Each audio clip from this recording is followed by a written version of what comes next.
ادیب ہوں، شاعر ہوں، فنکار ہوں، سبھی یہ قوم کا سرمایہ ہوتے ہیں. صرف سرمایہ نہیں بلکہ عظیم سرمایہ. ان کی کنٹریبیوشن جو ہے معاشرے میں اس قدر ہوتی ہے کہ ان کے بغیر معاشرہ کا تانا بانا جو ہے مکمل نہیں ہوتا. پرسوں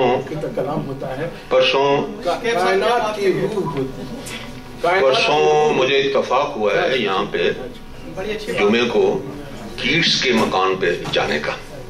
کیٹس انگلش کا ایک بہت بڑا شاعر تھا، بہت بڑا نام ہے. جو لوگ انگلش لٹریچر سے واقف ہیں ان کو کیٹ کی شاعری اور اس کی شاعرانہ فلسفہ جو ہے اس کی اسے آگاہی ہے.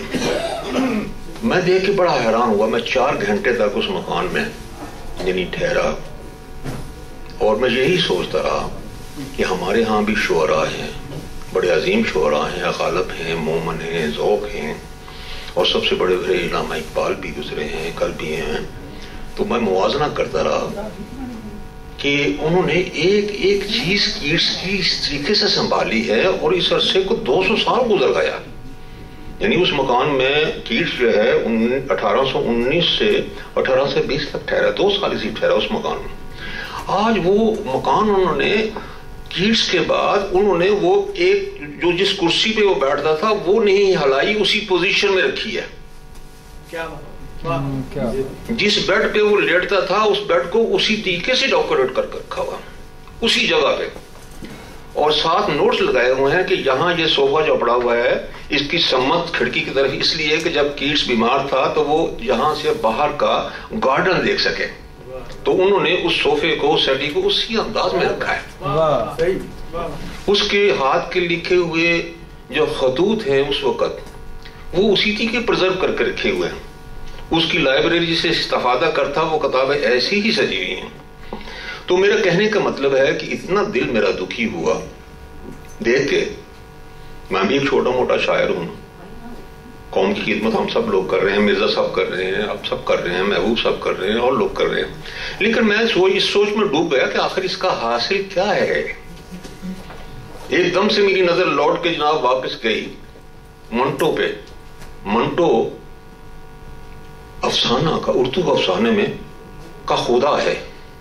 اتنا بڑا افسانہ نگار جس کے افسانوں کو ہم دنیا کے مقابلے میں رکھ سکتے ہیں، موپساں کے مقابلے میں رکھ سکتے ہیں، خلشوف کے مقابلے میں رکھ سکتے ہیں.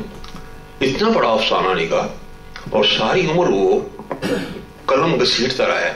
اور کیا ہوا کہ آخری دنوں میں 10-10 روپے کے لیے محتاج رہا ہے، مانگتا رہا ہے، بھیک مانگتا رہا ہے. دوست اس سے بھاگتے رہے ہیں کہ منٹو آ رہا ہے یہ پیسے مانگے گا، بھاگ جاؤ. یہ حقیقت میں آپ کو بیان کر رہا ہوں.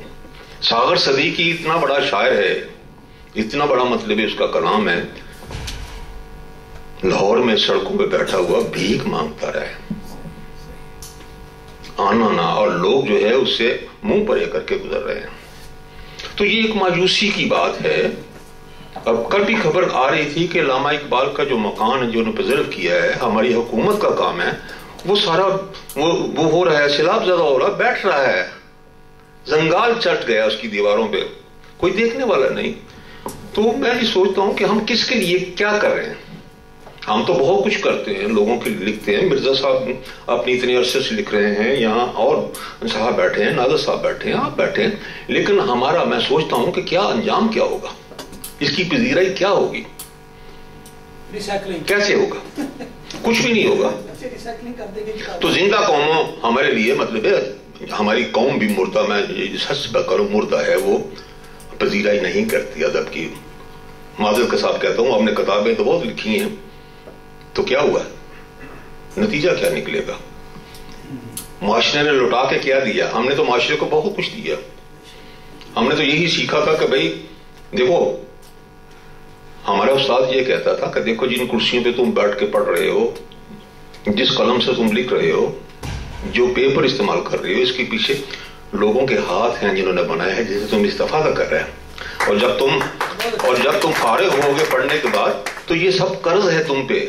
ان لوگوں کا جنہوں نے یہ کرسی بنائی ہے، یہ قلم بنایا ہے، یہ کاپی بنائی ہے، تم نے لوٹا کے ان کو دینا ہے. صحیح، بڑی بات، سمجھے نہیں؟ تو یہ بات ہے. بات بہت لمبی ہو جائے گی، بہت لمبی بات ہو جائے گی یہ ادب کی بات میں. حقیقی بات یہ ہے کہ میں اپنے ادب سے بالکل مایوس ہوں. مجھے ایک مایوس انسان سمجھ لیں کہ بالکل قطعی طور پہ جب میں دیکھتا ہوں کہ ہم راتوں کو جاگ جاگ کے غزلیں لکھتے ہیں، لوگوں کے لیے لکھتے ہیں، پیغام دیتے ہیں، اور اس کا ریٹرن ہمیں کیا مل رہا ہے. لوگ سنتے بھی نہیں ہمیں دل جمی سے کہ سن ہی لیں. تو بہرحال یہ تھا ایک المیہ، ایک داستان. تو یہ ایک تازہ غزل ہے.